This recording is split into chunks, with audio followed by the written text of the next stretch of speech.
ఈరోజు ఈ మీడియా సమావేశానికి వచ్చేటువంటి మీడియా సోదరులందరూ కూడా పేరు పేరున నేను నమస్కారాలు తెలియజేస్తున్నాను. నా పేరు పాముల మహేష్ యాదవ్. నేను దొత్తూరు మండల తెలుగు యువత అధ్యక్షుడిగా గత 6 సంవత్సరాల నుంచి నేను పనిచేస్తూ ఉన్నా. ఇవాళ ఈ మీడియా సమావేశం తెలుగుదేశం పార్టీ అధికారంలో ఉండి మేము తెలుగుదేశం పార్టీ నాయకుడిగా పెడతామని బహుశా కల్లో కూడా ఊహించాల. కానీ గత్యంతరం లేక జరుగుతున్న పరిస్థితుల్ని దృష్టిలో పెట్టుకొని పెట్టాల్సిన సమయం వచ్చింది కాబట్టే పెడుతున్నాం. ఇవాళ రాష్ట్రంలో బాబు గారు గవర్నమెంట్లో వచ్చిన తర్వాత, చంద్రబాబు నాయుడు ముఖ్యమంత్రి అయిన తర్వాత, కూటమి ప్రభుత్వం ఆధ్వర్యంలో తెలుగుదేశం పార్టీ అధికారంలోకి వచ్చిన తర్వాత అనేక సంక్షేమ అభివృద్ధి కార్యక్రమాలు జరుగుతూ అభివృద్ధి వైపు దూసుకెళ్తూ ఉంది ఇవాళ రాష్ట్రంలో. చాలా సంతోషం. అయితే ఉదయగిరి నియోజకవర్గంలో మాత్రం తెలుగుదేశం పార్టీలో ఉన్నటువంటి ముసలం పుట్టింది. ఇవాళ అధికారం వచ్చిన తర్వాత ఇవాళ ఉదయగిరి నియోజకవర్గంలో అవాంతరమైన సంఘటనలు జరుగుతూ ఉన్నాయి, బాధాకరమైన విషయాలు జరుగుతూ ఉన్నాయి. ఇవాళ ఒక పక్క ఉదయగిరిలో తెలుగుదేశం పార్టీ అధికారంలో ఉందా లేదా కూడా అర్థం కావడం లేదు. ఎందుకంటే నారా చంద్రబాబు నాయుడు గారు తెలుగుదేశం పార్టీ అంటే బీసీలు అంటే తెలుగుదేశం పార్టీకి బీసీలు వెన్నెముకని ఒక పక్క చెప్తా ఉంటే 175 నియోజకవర్గాల్లో 174 నియోజకవర్గాల్లో చంద్రబాబు నాయుడు గారు చెప్పినటువంటి విషయం అమల్లో ఉంటే 175 నియోజకవర్గం ఉదయగిరిలో మాత్రం బీసీల పట్ల స్థానిక శాసనసభ్యులు కాకర సురేష్ గారు గత 2 సంవత్సరాల అధికారం చేపట్టిన తర్వాత బీసీల మీద అవాంఛనీయటువంటి ఘటనలు జరుగుతూ ఉన్నాయి. అవమానిస్తున్నారు, అడ్డుకుంటున్నారు, ఆటంకాలు సృష్టిస్తున్నారు. రాని వాళ్ళ బీసీలు చూస్తూ ఉన్నాడు కాకర సురేష్ గారు అని చెప్పేసి నేను పత్రికా సమావేశం తెలియజేస్తున్నా. ఎందుకంటే ఈ నియోజకవర్గంలో 50% అంటే 50% ఓట్లు బీసీలు ఉన్నాయి. అంటే 1,25,000 ఓట్లు బీసీలు ఉంటే 8 మండల కన్వీనర్లో బీసీలకు ఎన్ని ఇచ్చామని నేను అడుగుతా ఉన్నా. ఇవాళ సమాధానం చెప్పాల్సిన అవసరం ఉంది. మీకు చెప్తున్నా, 8 మండల కన్వీనర్లో ఒకటి బీసీలకు ఇచ్చావు. అది కూడా మొక్కుబడిగా విసిరేసి పారేసినట్టుగా మాకు భిక్ష వేసినట్టు వేసావు. ఓట్లున్న మేము పదవులకు అర్హులమా నేను అడుగుతా ఉన్నా. 12 సొసైటీలు ఈ నియోజకవర్గంలో ఉంటే 12 సొసైటీలని ఈ గవర్నమెంట్ నామినేట్ చేస్తే ఎన్ని ఇచ్చావు బీసీలకి అని అడుగుతా ఉన్నా. 2 ఇచ్చావు. 2 ఇచ్చి చేతులు దులుపుకున్న పరిస్థితి ఇవాళ ఉదయగిరి నియోజకవర్గంలో ఉంది. ఎందుకు మరి ఓట్లలో బీసీలు వేస్తున్నారు, సీట్లలోకి వచ్చేసరికి బీసీలు వెనబడిపోతున్నారు అని చెప్పేసి మేము ఆవేదన వ్యక్తం చేస్తా ఉన్నాం. ఇవాళ ఉదయగిరి నియోజకవర్గంలో చూస్తే చాలా దారుణమైన పరిస్థితులు జరుగుతూ ఉన్నాయి. ఇంకో విషయం ఏంటంటే ఇవాళ ముఖ్యంగా ఒక మాట చెప్పదలుచుకున్నా. బీసీలకు పదవులు ఇవ్వడు, ఇచ్చిన అవమానిస్తాడని ఒక మాట చెప్తున్నా. నేను దొత్తూరు మన తెలుగు అధ్యక్షుడు గత 6 సంవత్సరాలు పనిచేస్తూ ఉన్నా. పోయిన గవర్నమెంట్లో అనేక నిరసన కార్యక్రమాలు చేశా, అనేక ఇబ్బందులు పడ్డాం. చేస్తే అధికారం వచ్చిన తర్వాత కాకర సురేష్ గారు నువ్వు తెలుగు యువత అధ్యక్షుడు కావద్దు, నేను మండల కమిటీలో నేను పంపిస్తున్నాను, ఆర్గనైజ్ సెక్రటరీగా నేను అవకాశం ఇస్తున్నాను అని చెప్పేసి నీ చైతన్య చేత ఫోన్ చేయించావు. వద్దన్నా నాకు అవసరం లేదు, నేను తెలుగు యువత అధ్యక్షుడుగా ఉంటానంటే లేదు నేను మండల కమిటీ మెయిన్ కమిటీలో వేస్తున్నాను అని చెప్పేసి నన్ను మండల మెయిన్ కమిటీలో పంపించి నా చేత ప్రమాణ స్వీకారం చేయించావు. ఇది ప్రమాణ స్వీకారం చేసినటువంటి ప్రమాణ స్వీకారం కార్యక్రమం. ఇది ఆ రోజు నేను ఉన్నా ఇక్కడ ఉన్నా. నేను మండల ఆర్గనైజ్ సెక్రటరీగా నేను ప్రమాణ స్వీకారం చేశా. ఒక బీసీ బిడ్డగా, బడుగు బలహీన వర్గాల నేతగా. నా పేరు మండల ఆర్గనైజ్ సెక్రటరీ పైనుంచి వచ్చినటువంటి పేరు. ఇది చూడండి, 4వ పేరు పాముల మహేష్ ఆర్గనైజ్ సెక్రటరీ. అయితే నెల రోజులు తిరగకుండానే నా పేరు తీసేసి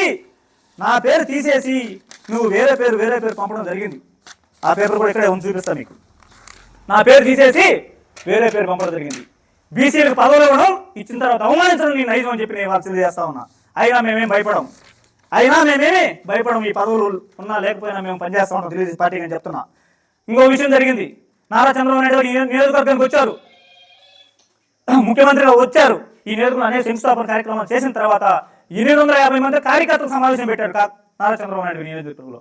అయితే 850 మంది కార్యకర్తల సమావేశంలో నన్ను పోనీ కూడా నా పేరు లేకుండా చేశాడు. ఎందుకంటే ఈ మహేష్ అనేవాడు కార్యకర్తల సమావేశానికి పోతే ఈ కాకర సురేష్ గారి భవిష్యత్తుని అక్కడ బయట పెడతారని చెప్పేసి ఆలోచన చేసి నా పేరు లేకుండా చేస్తే నేను ఏదో తయాన బయలుపడి లోపలికి పోయా. 850 మంది కార్యకర్తల సమావేశంలో 800 మంది నీ గురించి మాట్లాడాలని డిసైడ్ అయ్యారు. ఆ రోజు 800 మాట్లాడాలని డిసైడ్ అయితే మహానుభావుడు పెద్ద ఆయన నారా చంద్రబాబు నాయుడు గారు ఎవరికి అవకాశం ఇవ్వకుండా మీరెందుకైనా అంత బాధపడతారని చెప్పేసి ఈ కాకర సురేష్ గారి యొక్క భవిష్యత్తుని ఆ రోజు పట్టబయలు చేశారు. నీ స్థానం 164 స్థానం 175 164 స్థానం అని చెప్తే ఇంకా నీలో బుద్ధి మారలా. 164 కాస్త 175 దాకా బుద్ధి మారదేమో. ఇవాళ నీళ్ళు ఏం మార్పు రాలా. అయినా మమ్మల్ని అణిచివేస్తున్నావు, తొక్కేస్తున్నావు, మమ్మల్ని అవమానిస్తున్నావు అడుగడుగునని చెప్పేసి మేము ఇవాళ పత్రికా సమావేశం తెలియజేస్తా ఉన్నా. ఇవాళ ఒకరోజు కాకర సురేష్ గారు రోడ్డు మీద కారాపుకొని టీ తాగుతా ఉంటే కార్యకర్తలుగా నేను పోయా. సురేష్ దగ్గరికి పోయి ఏమన్నా బాగున్నామని అడిగితే ఏరా పోరా అని చెప్పేసి ఏకవచనంతో నన్ను మాట్లాడాడు. ఏకవచనంతో మాట్లాడు ఒక బీసీ బేడగా మాట్లాడాడు.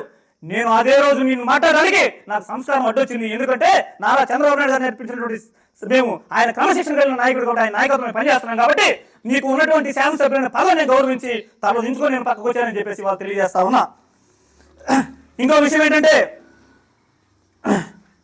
మా మిత్రుడు బొబ్బూరి వెంగళరావు రాష్ట్ర కార్యదర్శిగా ఘర్షణ మీడియా అధినేతగా రాష్ట్ర 2019 నుంచి 24 వరకు అనేక వీడియోలు చేసి ప్రభుత్వ వ్యతిరేక కార్యక్రమాలు చేసి థర్డ్ డిగ్రీ పాల్పడినటువంటి బొబ్బూరి వెంగళరావు అతని మీద అతనికి నీకు ఏదో మనస్పర్ధలు వచ్చాయి.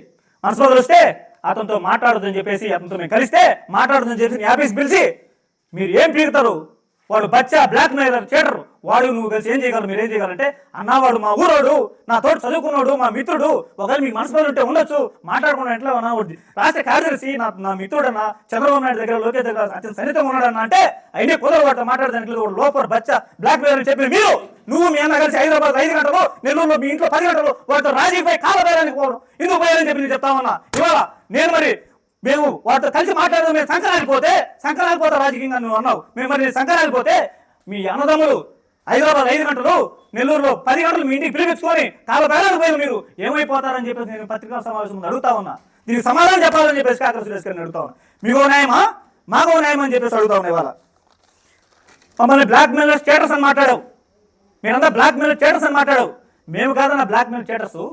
ఉదయగిరి నియోజకవర్గంలో ఎన్నికల ముందు వచ్చిన మీరు సంవత్సరం రోజులు 6 నెలలు 7 నెలలు అన్నా క్యాంటీన్ పెట్టి ఎలక్షన్ అయిన తెల్లారి అన్నా క్యాంటీన్ మూసేశారే.